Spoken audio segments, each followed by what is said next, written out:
Welcome to the Exit Engine Podcast, Episode 16.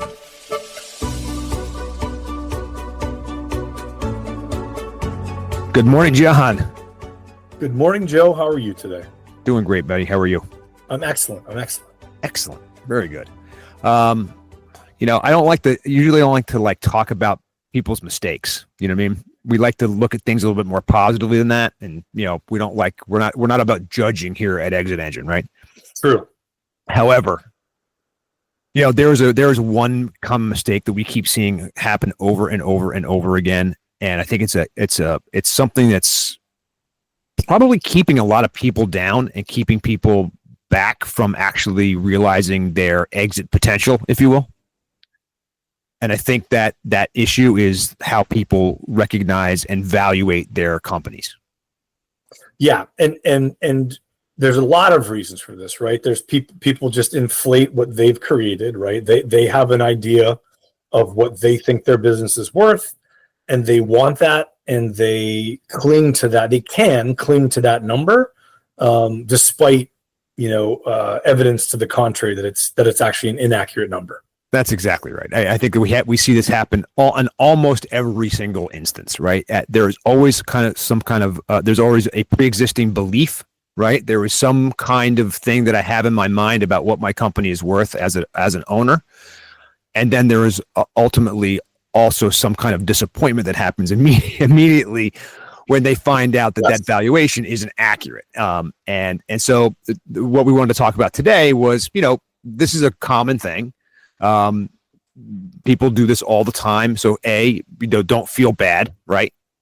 It's the kind of thing that people do. They overestimate, especially when your business is successful and you've been making, good money and people are telling you all the time, you can see your success, right? You can feel your success. And so there's always kind of a potential to kind of overestimate what that value is, right? So when we talk about valuation, we can talk about it kind of in terms of your emotional valuation and your kind of objective valuation, right? Correct. Yeah. So we see a lot of people who when we first start talking with them, that they have this kind of emotional valuation, right?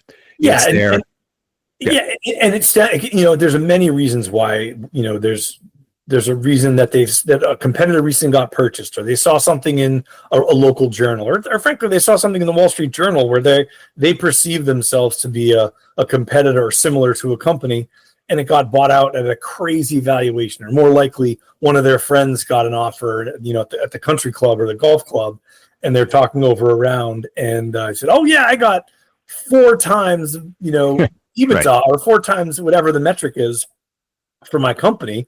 Or 6 times, let's call it. And they're like, wait a second, and there's maybe it's a different business, but there's all sorts of reasons that trigger these thresholds and these like valuations that they have in their mind for many different reasons. No question. And I think that there's a trap here, right? That basically is that you kind of set for yourself accidentally. And a lot of this has to do with not only just you're right. There's plenty of cases where people are seeing what they think is a similar company and the way that they were evaluated. And of course, the ones that make the news, right, are the ones that are the outliers, right? The ones that went to 10x or 15x or some kind of crazy, crazy multiple are happening because they are incredibly unique circumstances, right? And so that's the first thing. There's no such thing as a 15x multiple on a general company, especially if that hasn't happened in your industry before, right? It would be very rare. I'm not saying it's impossible, but it would be very rare, for you to be able to get some kind of multiple like that. Correct. The other issue is that I have, and this is a legitimate issue, right? Which is that I have put a lot of blood, sweat, and tears and my own money and I've sacrificed time with my family and I've built this business over a long period of time, and I feel like someone owes me for that. And the fact is that I'm going to try to see if I can get, someone to come in here and understand that. And you should pay me, 5x on a valuation or give me a higher valuation because I've been, I've been working really, really hard and I've been sacrificing and things like that. And the reality is that's not really how it works, right? Yeah, and the reality is that the person that is buying your business, or the entity that is buying your business, I got to let you know a little secret. They don't care, right? They don't care how much blood, sweat, and tears. They don't care how many parties you missed or how many Saturday nights you went in to fix the server. I've done that. And do all these things. They care about what's a rational price to pay for the business, because what they're doing is they don't want to overpay for the business. They want to pay a fair value in their opinion, and they look at it objectively. A lot of times sellers aren't looking at their business objectively because it's tough. The emotional attachment to the business is real. I mean, when I helped a business to be sold a long time ago, going on 11 years ago now, 10 years ago, and they thought the business was worth X. The buyer thought it was Y, and even in the components of the X, the parts of the business wasn't really worth that much. The real estate was what the seller or the buyer wanted. So it wasn't even that the buyer got lucky. The seller got lucky because they had bought a piece of property that appreciated incredibly. The business was kind of an add-along to that, and this particular company just wanted to buy the 2-lot real estate and frankly do away with the business. Well, they weren't going to get what they wanted. The seller wasn't going to get what they wanted, but you have to realize that the buyer looks at the business sort of objectively, when by definition you're looking at it with an emotional attachment to it oftentimes. That's it. And look, that is an immediate kind of, a pretty significant kind of, a head-to-head problem, right? I mean, because again, you are coming from it from an emotional standpoint. The buyer is decidedly coming from it from a not emotional standpoint. And again, understanding that you're right there, your objectives are already different. Okay. Correct. And I think one of the things that we see, and the reason we see deals fall apart is for this exact reason, which is that I come to the table, I believe as the owner that the potential seller, that my business is worth X. The buyer comes in and says, we've done our due diligence. We look at this, and we've said, no, we believe the value is this. And of course, even if the way to solve that issue is to have an objective third party provide the valuation. The problem with that is that problem still exists between the owner and whoever is doing the valuation, right?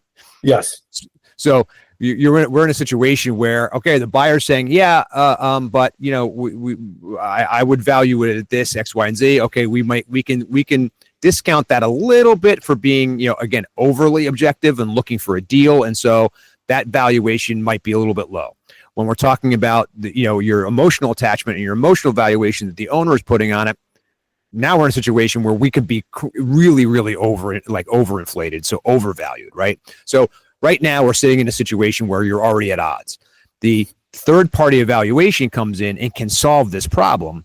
But as we have seen before, John, the reality is that even getting the owner to buy into a third party evaluation becomes a problem. Right, because the third-party evaluation, by definition, is not going to account for the emotional attachment that the seller has to his or her business. And I'm thinking of one example that of her business where she had an excellent business, but it just wasn't worth the multiple that she thought it was worth, and all the reasons that she gave to the buyer. The buyer discounted. The buyer said, well, there's other competitors out there. And the problem was the buyer had logical and reasonable responses that the seller just didn't want to hear. That's it. And so many times this is where things fall apart, right? So basically at the table, okay? Let's back up a second and talk about a little bit about the process here, because I think it matters, right? So in general, what's happened is that a seller has said, okay, here I am. I've had this business for 30 years. I've made a pretty good living. I'm ready to retire. And so now what I want to do is I want to try to sell, and I don't have any heirs or anybody else that I want to give the business to or whatever, or turn it over to. I'm not going to sell it to the management team, whatever. So I'm going to look for an outside buyer. Okay. And then again, we've talked about this many times before. That can be a strategic buyer, like a competitor or someone like that, or someone who's in the industry and wants to roll you up. Or it can be potentially, a private equity firm or some kind of financial buyer looking to buy this as a platform company or an add-on to something else or whatever. Okay, but in general, we're looking at, let's for the sake of argument say that you've got this is a $10 million business, to make the numbers, in terms of revenue. Yep. Maybe it's got a $2 million, $3 million worth in EBITDA, which would be a 20 or 30% EBITDA situation, which is relatively good. And then you've got again a valuation that is based on the owner's valuation. Okay, so the owner thinks that he's going to get, again, where you get to play with is because EBITDA is EBITDA. Okay, the reason that we use EBITDA is because it is a objective measure, right? For the most part, there are still can be some subjective things, and I've seen deals fall apart because one party wanted to add back to EBITDA something, the other party didn't think that was legitimate, blah blah blah. So you can still even at that level, there can still be some discrepancy. But in general, the reason that we use EBITDA or cash flow, at least, is because these are potentially provable, objective things. Okay, the multiple is where the issue comes in. Okay, because the multiple seems to most people to be a very, very subjective situation, right? And it can be. It's not untrue.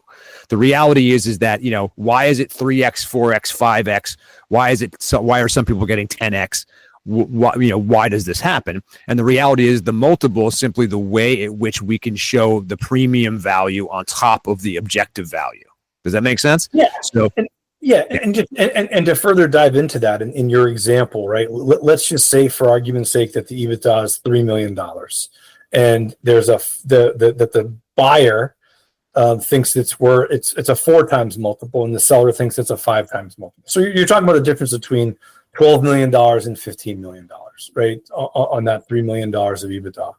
And the buyer could be discounting the multiple, right? The industry average could be 5, and they're discounting the multiple because two of your largest customers are 90% of your revenue. Well, that's risk.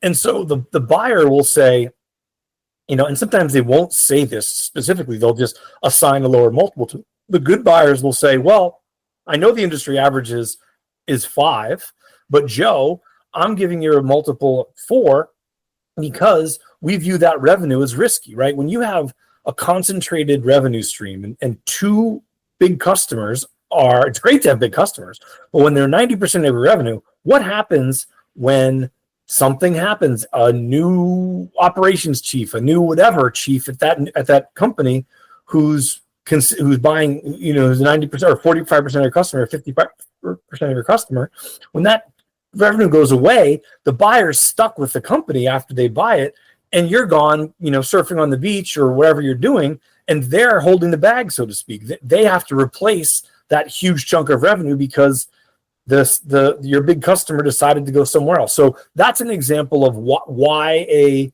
buyer would assign a lower value, and sometimes not necessarily be transparent upfront about it. They'll just do this, and they'll give you an offer, and then you have to negotiate with them.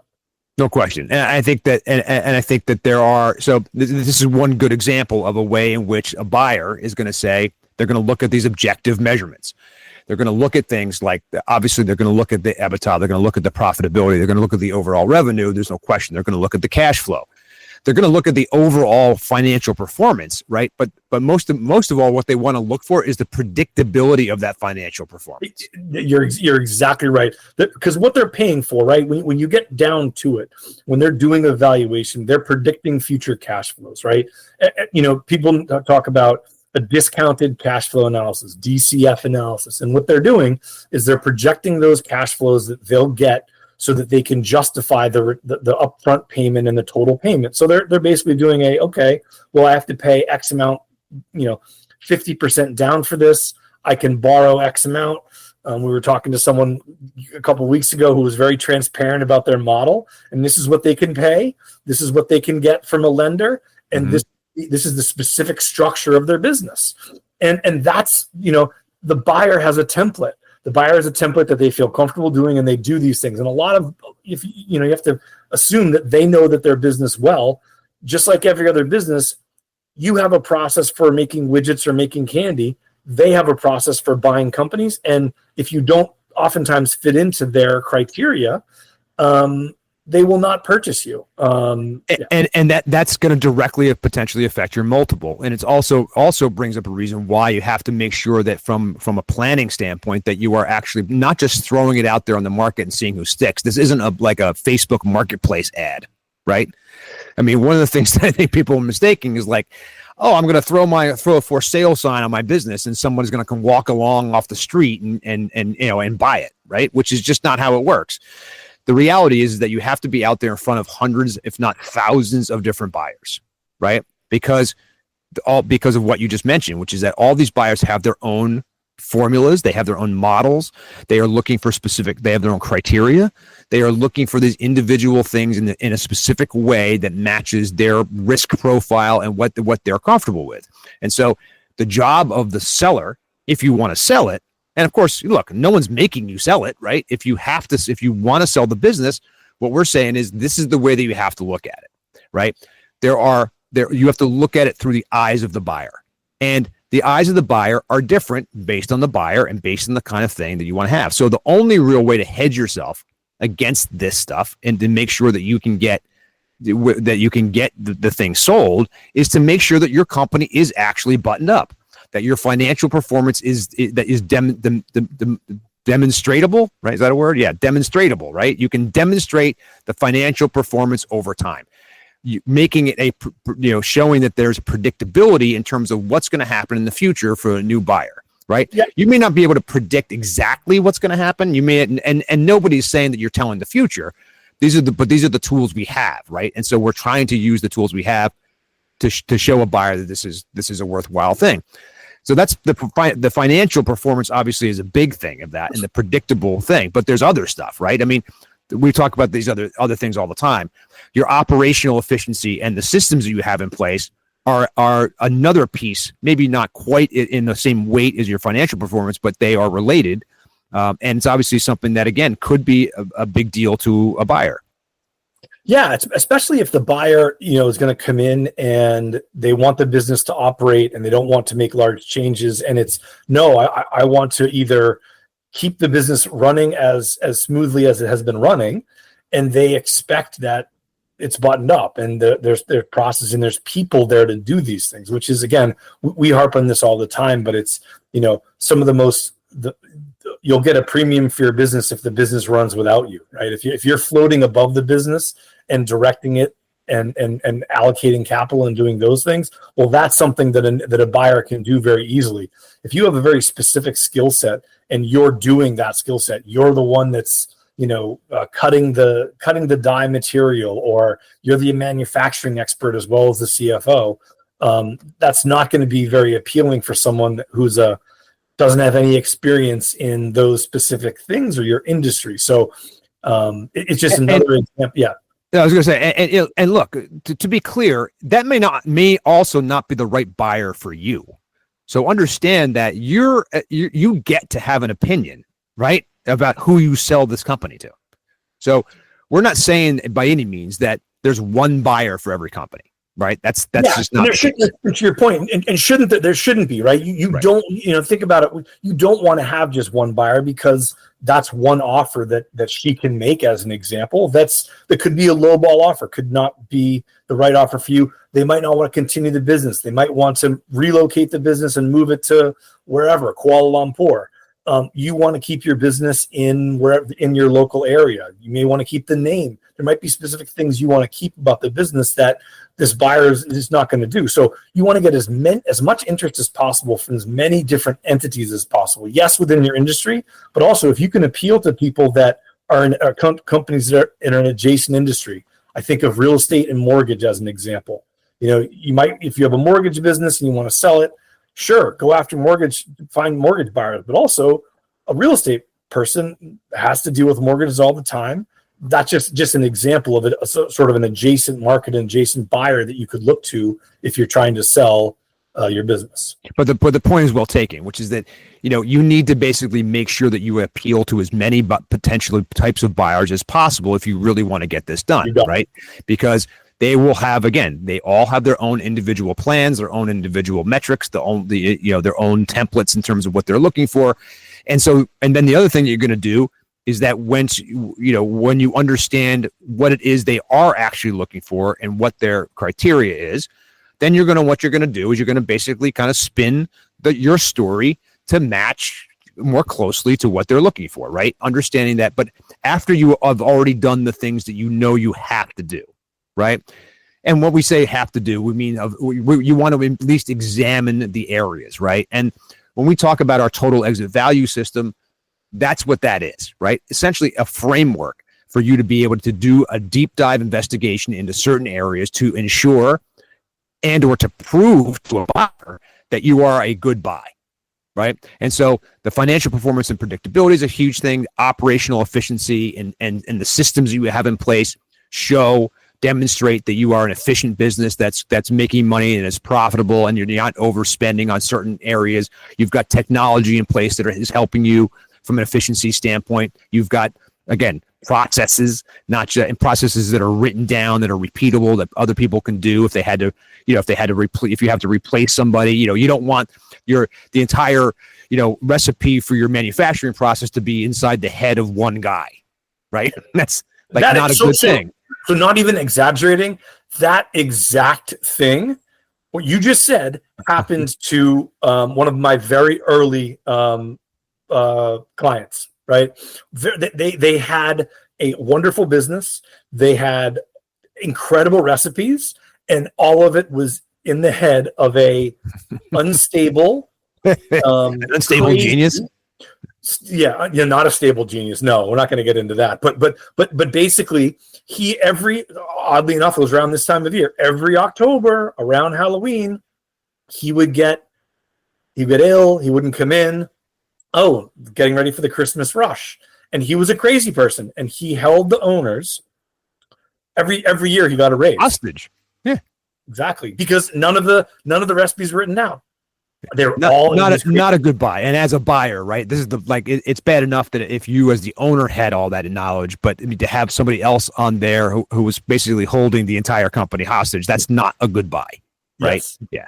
So those things, the customer supplier relationships, we talk about that all the time, right? What's your customer what is your customer picture, right? Yeah. Concentrate. If you think of that from COVID, sorry to interrupt, Joe, but so when COVID happened, right? If you were getting all of your milk, honey, whatever, chocolate from a supplier that was overseas, and you had to, as you can maybe see, I used to deal with this. It was a huge pain. If you get 80% of your stuff, and we had a back in the day, we had a vendor who just said, "We're no longer making your product. Forget the supply chain. We're no longer making your product because you were the only customer that bought that from us. Right. We're not going to sell it anymore. We're not going to sell it to anybody. We're not going to sell it to you." Okay. I think they gave us a month lead time to do this. Okay. That's a real problem. You want to diversify. Again, you want to have diverse supplier relationships. You want to have diverse customer relationships. You don't want to depend on any customer or supplier for too much. No, it's great advice. And the reality is that even if you have that good relationship and that thing is there and it's been taking you on forever, if a potential buyer looks at that and sees this one supplier relationship, or that 90% of your revenue is tied to one particular customer, that's the kind of thing that's going to turn them off, no matter how good you think the relationship is. You could say, "Hey, look, that guy, that supplier, that one guy who's supplying us our honey or whatever it is to the thing, and it's the one supplier I have, is my brother-in-law." Great. Well, hope nothing happens to the new rift in the family or whatever, right? I mean, the idea is that it doesn't matter who it is, that objective buyer, again, objectively, is going to look at this and go, "This is not a good idea."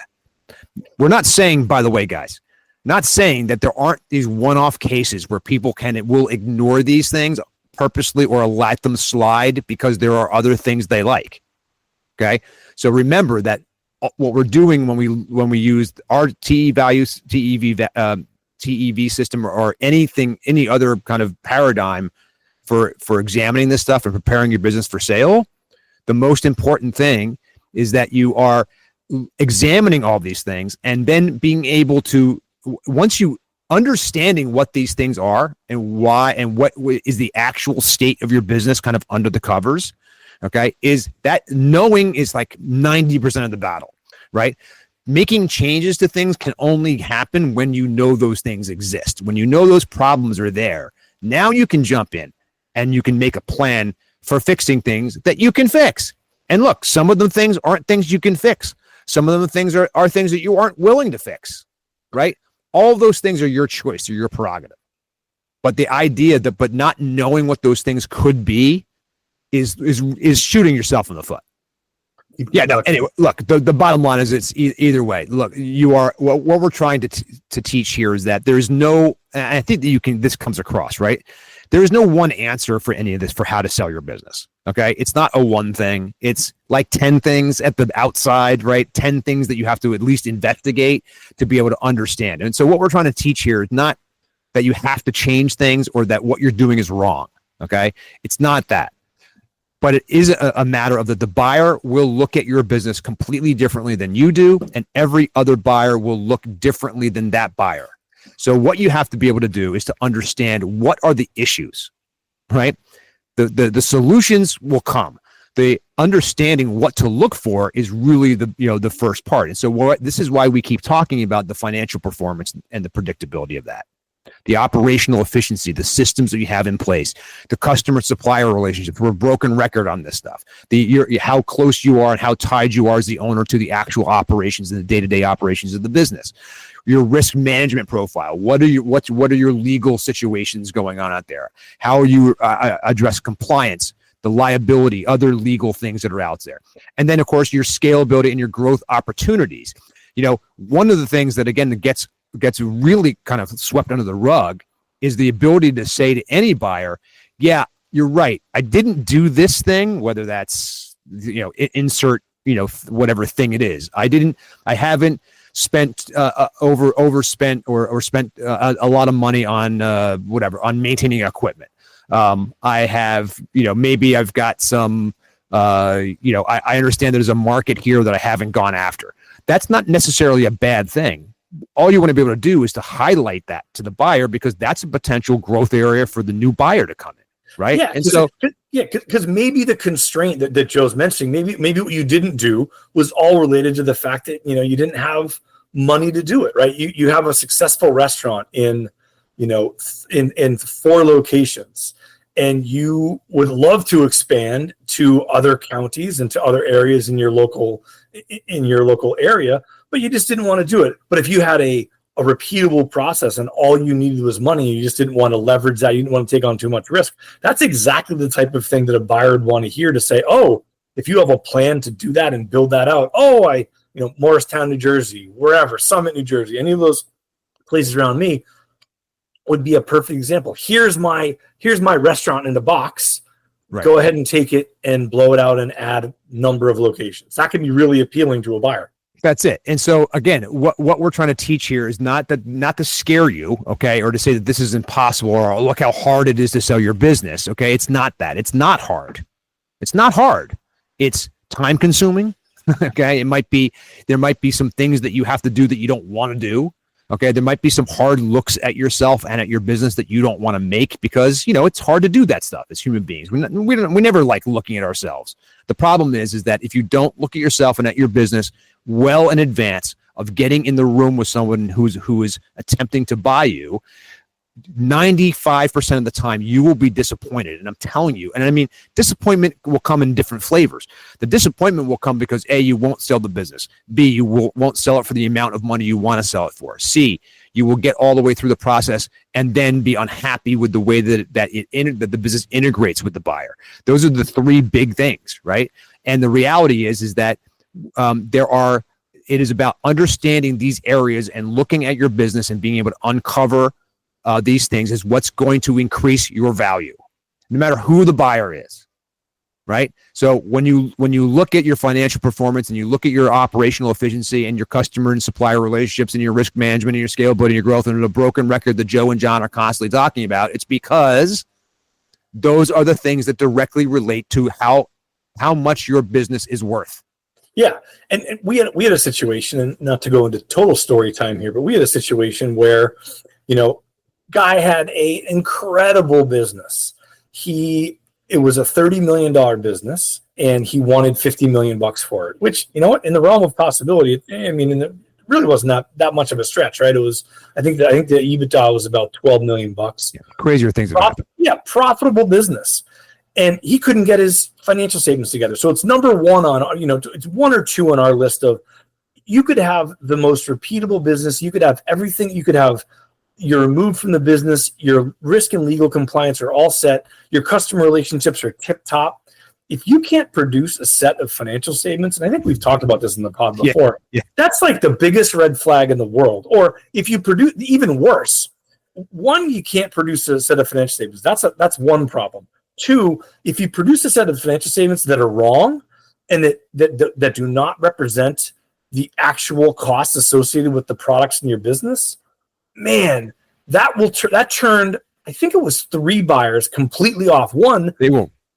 One bought a competitor, right? One wanted to get into, I can't mention the name of the industry because it's too small, but one wanted to get into this industry. And he said, you know what, I'm gonna get in a different competitor because this company can't produce financial statements that accurately reflect the business. So these are things that not only Joe and I talk about them all the time, but they come up in deals. They come up when people get an LOI and people go into due diligence, and they ask us questions and say, why does this company can't produce a cash flow statement? Well, WorldCom used to be able to produce a cash flow statement, or Enron.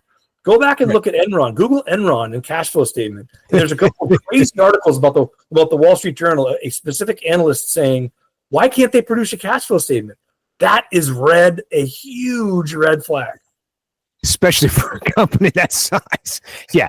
I mean, with all the people they had there because of what was going right. They couldn't produce one. We found out why. But yeah, but you're right. The bottom line is that's a red flag for anybody to be able to not be able to do that stuff. But and again, the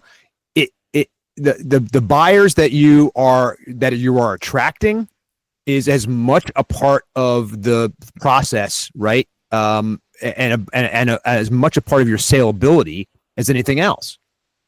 Like, so for instance, I mean, think about this. If you put your house on the market and you are getting all these people who are coming in with low ball offers, and you're not getting anybody to come who sees the vision that the house could be and stuff like that, right? It's because when you're attracting a certain market, that's your market. Like, your market will tell you who your market is. It makes sense? So the reality is that what you have to be able to do in order to get a wider market or a better market or a higher, class, if you will, a potential buyer, then it's incumbent on you to make sure that you were setting yourself up and making your business attractive to those people, right? And so there are some steps that you need to take to basically kind of separate or transition from this emotional valuation standpoint, or to this market-based valuation standpoint, which is what you want to get to. Okay.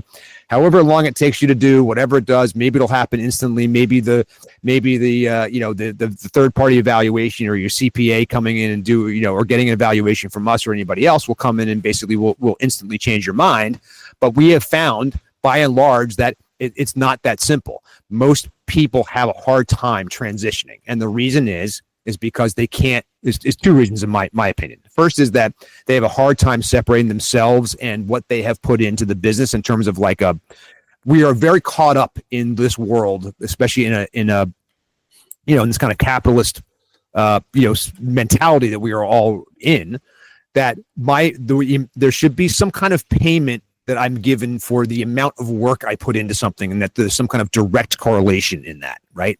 We all know that that's not actually true, right? There are people, if you want to talk about people who are hardworking and sweat every day or out in the sun and baking and the whole thing, then roofers and power line repair guys and stuff like that would be the highest paid people in the world, right? They're not. The highest paid people in the world are the people who basically sit around and run giant corporations that make whatever. Fritos, right? Yeah, so exactly. The point is that so that we know that's not true, right?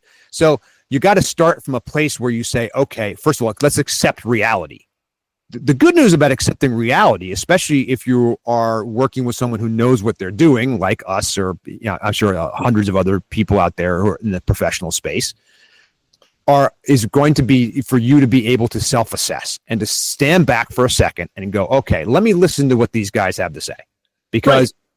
Yeah, and the point in that, sorry to interrupt, Joe, the point of that is you can either look at an offer that you don't like in one of two ways. You can get angry and say that they don't know what they're talking about. They don't understand my business.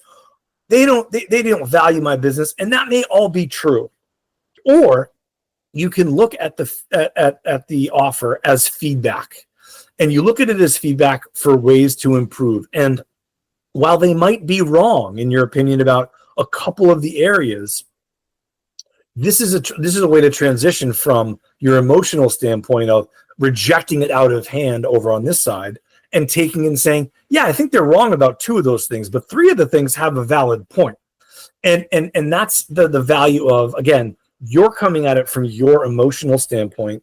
They're coming at it purely from a financial standpoint. Most times they're saying, look, these are the cash flows, this is the business, this is the prospects, this is the future that I see.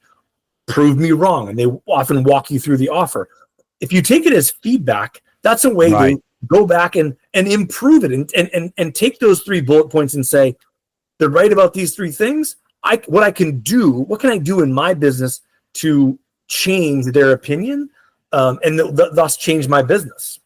That's it. And so, it starts with assessing yourself, right? Or having a third party come in and help assess you. Okay. So those external options and going outside of your business and even outside of your industry in some cases is going to be a really vital thing for you to do, right? The ability then to recognize once you are informed of what might be missing or what might be lacking or whatever it is to find, basically is to create a roadmap, a plan for improvement. So just because my business is valued at this right now doesn't mean it can't be valued at a higher valuation at some point in the future after a couple of levers are pulled or, a couple of projects internally are completed, right? And so we don't have to sit there and argue about the fact that my business isn't worth this, because maybe my business can be worth this, right? And so part of what we do at Exit Engine, and again, this is a little shameless self-promotion, but I think this is what makes us really kind of unique in the space, is that what we want to do is we want to show you what your valuation is in real life, okay? And maybe that's the bad news, right? But the good news is what we can do is we can show you exactly what it can be worth, right? And so the idea of being able to get that from your advisor. Go out and ask your business broker or your M&A advisor or your investment banker or your CPA or whoever you have helping you do this stuff. Okay, ask them for that. Tell me what it can be worth, right? Because once I know what I can see what it can be worth, then all I have in the way potentially is effort and time, right? Yeah. And so, and if I can conquer one of those or both of those things in terms of, excuse me, maybe I let some time, maybe I need more time before I'm ready to actually put my business on the market. Right. Maybe there's some effort things that I can do between now and then to be able to actually raise the value of the business significantly. Yeah. And one example we talked about earlier was, revenue concentration, right? Let's say you have 2 customers that are 80% of your revenue. Well, one thing you can do is you can incentivize, just as an example, incentivize your salespeople, pay them more money because people respond to incentives, pay them more money for new customers. And conversely, reduce the commission on existing customer sales or eliminate it altogether. But if you incentivize people to do things, if you incentivize your salespeople with more money to get more revenue, guess what's going to happen? They're going to go out there and they're going to hit the bricks, they're going to hit the phones, and they're going to respond to those incentives. So just like you respond to the incentives of a higher valuation, the people on your team will respond to incentives. You want to create an operational plan, you need to have things more buttoned up? Great. Incentivize your employees to create that. And by that the way, works. we're talking about things that might be longer term stuff, but we know, right, because we do this every day, that there are things that you can do that will immediately, that you can change right away that could immediately impact the value of the business. That wouldn't even take like long term project stuff, right? Or incentivizing employees or even generating additional revenue. There are so many latent value, hidden value, within most organizations that all you need is someone to be able to take a deep dive into your books and into your financial situation. And many people could find, things that could instantly, increase your value on the open market. Okay. So it doesn't have to be, there's not always a long drawn out process, but it is about learning the things learning the places to look and the questions to ask, right? The answers are almost irrelevant. The answers will come. And when the answers, you'll be able to make decisions about moving forward. But you can't do any of that until you start to examine kind of what's underneath, right? And of course, the last way that you're going to look at this, in terms of getting from emotional to market-based valuation is we say this every single podcast, I feel like, and of course, we are all over social media with this, but you got to detach and delegate, because one of the biggest factors keeping people from selling their businesses at all, but also for a high valuation, is the fact that they as the owner are too attached to the business. You got to reduce your personal involvement in day-to-day operations, right? It's more buyer ready. It's more buyer friendly. And if the other things are in line, that's going to be holding you back for sure. Yeah, exactly. And we've harped on this. We've said this is probably the number one thing is, and again, we say it, it's much easier to say on a podcast than it is to actually do in your business, but it's a requirement, right? It's one of those things that will immediately go in, and where you've done this and where you've empowered other people and given delegated authority, you are the owner of the company. So you could do this stuff. There's no emotional thing or risk to it. It's, hey, you want to create that strength and that capability on your team outside of you to do the finances, to do the manufacturing, to do all this stuff. That's a strength when you do that. Buyer's going to look at us and, oh yeah, he's going to be off on the beach somewhere. Sally and Marion are going to be my finance person and my operations person. That's exactly it. And to be able to have that stuff in place and to be able to, again, demonstrate that that's the situation, is also part of it. So remember, delegating is actually doing it. It's not saying you're going to do it. It's actually showing that you can demonstrate that it's been done. Okay. So one thing that we want to find out, because this came up, and with a client the other day, was that it was like you can't fake it. Okay. So, be saying that, well, one of the things I'm going to do is be less attached to the business when I sell it. Yeah. And they're like, the answer is like, yeah, no kidding.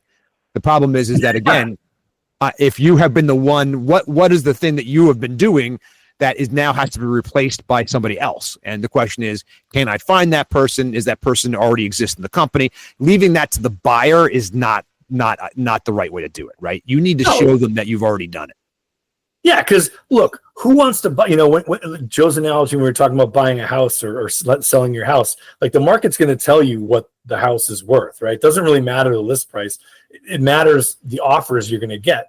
And no one wants to buy a problem. No one wants to buy a house without landscaping, because then they have to do it. No one wants to buy a house that needs a paint job, because then they have to do it. They want a house. They want a business that works, and they want a house that looks nice, and they want to be able to buy that and move in and start running the business. Just to further the analogy, again, you want to keep those things that the buyer has to do after they pay you money for it to a minimum. That's exactly right. And again, going back to what we were talking about earlier in terms of that kind of diversifying your buyer pool, okay, is that the idea of getting these things done and and examining this stuff is so that you can and or your advisor can or whatever be able to have basically be able to meet the objections of the buyer with and be able to overcome those objections. Right. And so if you've done the due diligence of yourself, forget about the due diligence the buyer's going to do. You need to do that yourself first, right? Because you want to be prepared for that, so that when the buyer does it, that you're all buttoned up. John talked earlier about the financial statements and being able to have access to those things and have them be accurate and have them be accessible and all that stuff. That's a huge piece that goes noticed. But all of these things could be things that are preventing you from presenting your best self or your best business, right?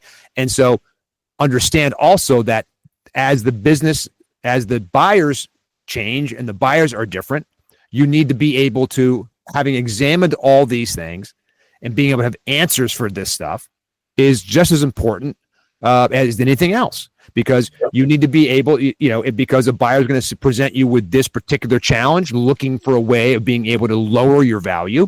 And you want to be able to take that and turn it around and not only say, not only can I counter that with why we shouldn't be lowering our value. In fact, it actually makes our value, it actually increases our value. And here's why. Right. Yep. And so that may not be the buyer that we're not saying that buyer is going to buy that and change their mind. But what it is going to do is going to help you be able to determine who the right buyer is for you. Okay. Because the right buyer, as they always say in the real estate business, right? We've all been in the real estate business, which is why it comes up for us so much. But the idea is that there is a buyer out there. Okay. Somebody will buy this house at some price point. Okay. There's not enough houses. So it's just so you know, where's 300 million, not 300 million, 300,000 fewer houses than is actually needed in this country. So something huge. It's a huge number. Yeah. Don't quote me on that number. That might be wrong, but there is some huge number, right? So the bottom line is that there are more houses. There are more buyers for houses than there are houses. Okay. And that's why you see the housing market be what it is. Okay. The same thing is essentially true with businesses. The problem is that the businesses aren't to a place where the buyers are willing to spend the capital because they don't think the businesses are good. Yeah. Guys, we've got 9,000 private equity firms, okay, with $3 trillion worth of investment capital sitting around waiting for you. And if you have a business that is turnkey and is buttoned up and has been cared for and maintained and crafted to sell and done these things we've talked about, trust us. Yeah. Your business will sell. I'm a terrible salesperson, but Joe knows the numbers as well as anybody. 80% of businesses never sell. Only 20% of businesses experience a successful sale, meaning that those businesses obviously are often, I should say, bought for a premium because they are buttoned up. The other 80%, the buyers look at and they just turn away. Yeah, the competition that you have in terms of this stuff is not that great. Like the reality is that so many businesses are in a state where they are unsellable that even the competition you have in terms of other businesses that might be being looked at in your category are relatively low. So the more that you can do, this much more makes you this much more attractive. Okay. And the reality is that this stuff is not difficult to do. Like I said, it's simple, but it's not easy, I guess. Right. Is a better way to say it.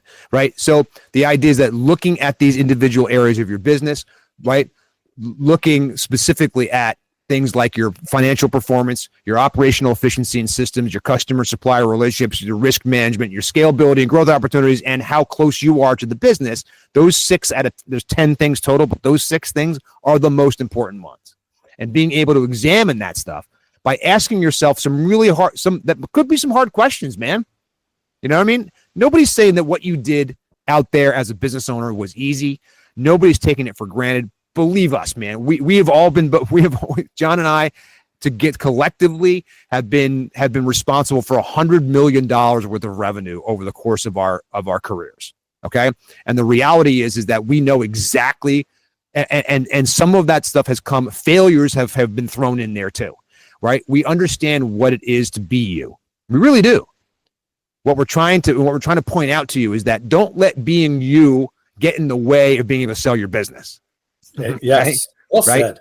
So the idea is that understand who the buyers are, understand what the buyers want, be able to ask the hard questions about your business, about have I done everything I can do, right? Am I too close to it?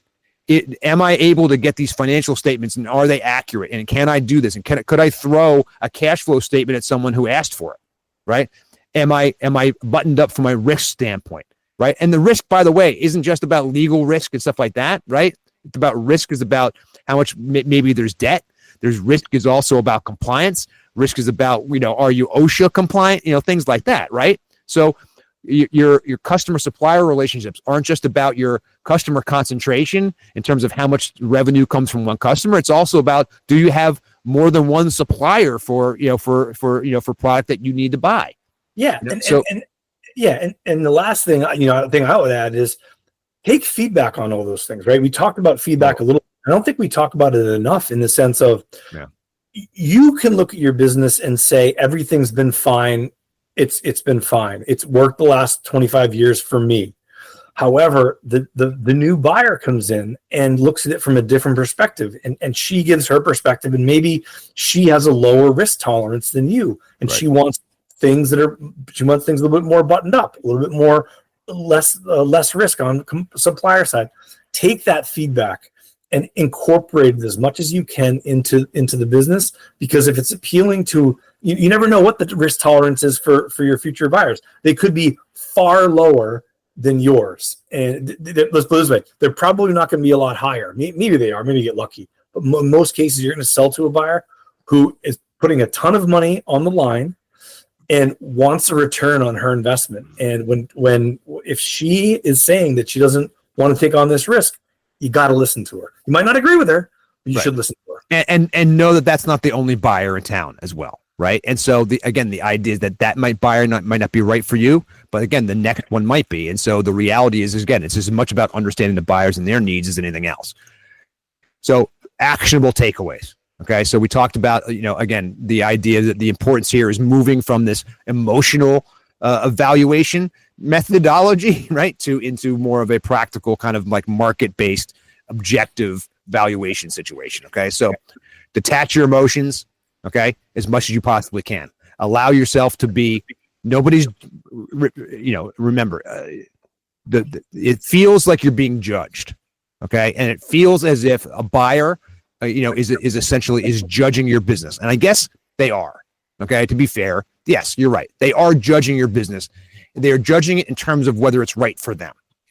Okay, but they're not judging it based on whether you're a good person or whether you did a good job or any of that stuff. Okay, I wish it was actually more like that, because if it was, we'd actually might have more segue getting emotional evaluation happen, right?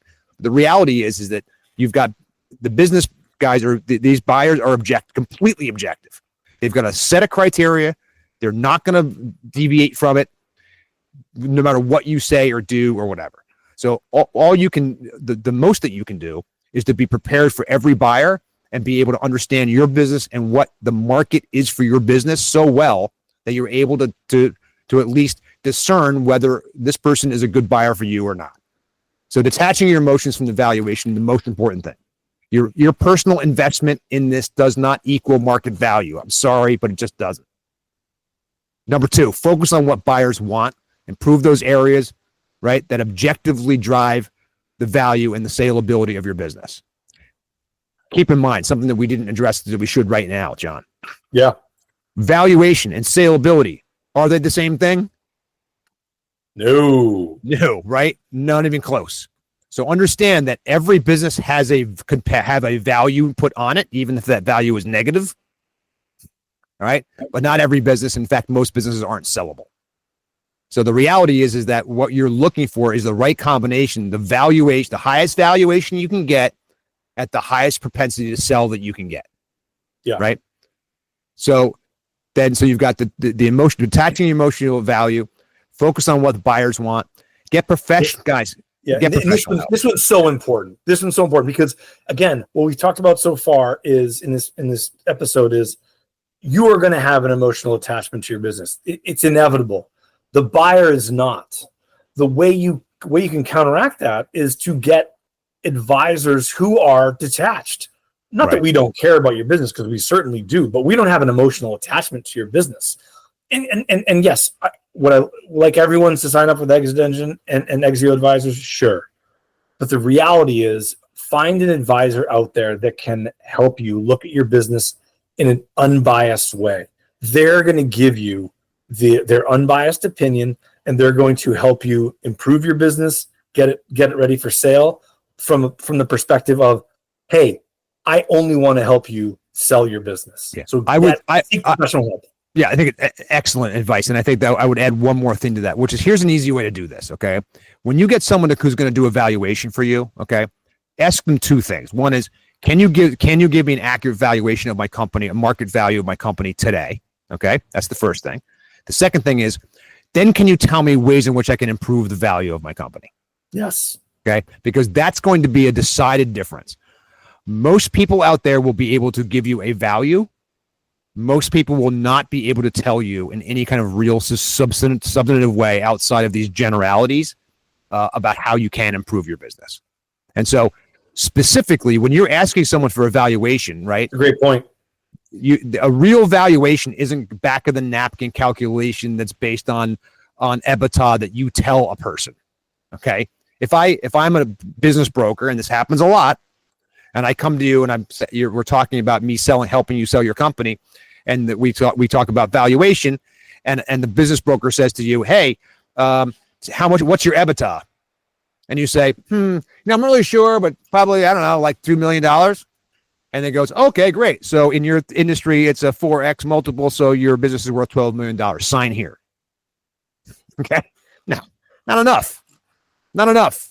You want you want to make sure that to get an actual valuation, that you've got a written valuation that says, this is what we did. This is the methodology we use. We went through it, and this is why we discover this is, and by the way, this is who we are because there's credibility at stake. This is what we value the company at. Right. And this is because it's not just, what it's not going to be, as Joe just mentioned, it's not going to be multiplying a number in cell D4 by 4 or by whatever number. It's going to be, certainly that's going to be part of it, but it's going to be subjective analysis as well as quantitative and qualitative analysis of your business, of everything we talked about, your customer relationships, your financial statements, your operational processes, your management team, the saleability of your business, the independence of your business. Those are all going to be factors in the valuation. And the second question that Joe just mentioned is a key one. How can I improve the value of my business? Not that it's just worth 12 million now. What could it be worth if I do X, Y, and Z? That's it. Because, and I would really put a slightly finer point on that and say, ask them, what is my valuation of the company? What's the best valuation you give me from the company right now? And then ask them, what are the ways in which I can both immediately in the medium term grow the value of my business? Okay. And that the answer you get from those questions should determine whether or not you work with those people or not. Okay.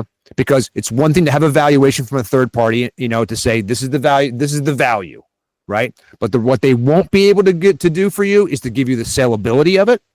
And they won't be able to potentially won't be able to tell you how to make what changes to make outside of the general kind of generalities. Okay. If they can go with them, do it. That's great.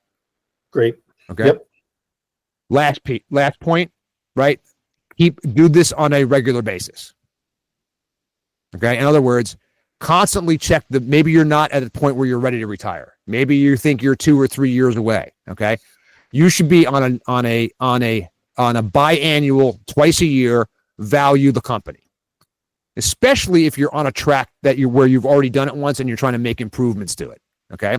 And the financial value of that isn't necessarily always the best way to do that. And that's why our total exit value system actually is a non-financial way of actually measuring the sellability of your company. Yep. Right? Because what you want to see over time as you're making changes is you want to see the sellability improve, right? As well as the value, right? Because again, I could put any number I want on something. That doesn't mean someone's going to pay it, right? What you really want to get to is, if I make these changes, is it going to increase the value and raise the sellability of my company? Those are the most important things. Yep. Right? Couldn't agree more. And do that on a regular basis, because again, as you're going through this process, you want to measure this. You want to see it change. You want to see it go up. All right. Now, look, guys, we are Exit Engine. Okay. At Exit Engine, you can learn how to do all of this for yourself. Okay. We have coaches. We have self-paced courses. We have live cohort training. We have a way of teaching you this that is right for you. Right. So if you come to myexitengine.com, first thing we're going to ask you to do is take a self-assessment. Right. Because as you can tell, we believe very strongly in examining our own businesses and for ourselves. If you come to myexitengine.com/CAT/assessment, that's where you will find a tool, a first tool that you can use right now to figure out where do you lie on the total exit value score system. Okay. That will give you a starting place, a benchmark, right? Once you do that, we'll give you a full report. We'll show you the things in which you can the ways in which you can immediately change and increase the value of your business. Yep. Okay. And then we will potentially be able to work with you together, or you can use our total exit value system learn how to do that, and on your own, be able to figure out your own valuation more correctly, and be able to figure out the sellability of your company and figure out the things you need to do that can increase the value so that you are ready to sell when the time comes, whenever that is, right? Oh, and by the way, we haven't mentioned this on this podcast, but the other thing that exit planning and doing these kinds of things will do is help you stave off some of the negative adverse exit situations. Okay. Nobody here can stop you from, necessarily from dying, right? But what we can do is help you figure out what to do with the business under these adverse conditions. Okay. Sure. So keep in mind, we love the idea of selling the business for a lot of cash, or, putting it into a trust for your heirs, or whatever you want to do. Those things are great. And we want everybody to be able to do that. But you also have to guard against some of the things that can happen to you that aren't necessarily, something that you can control.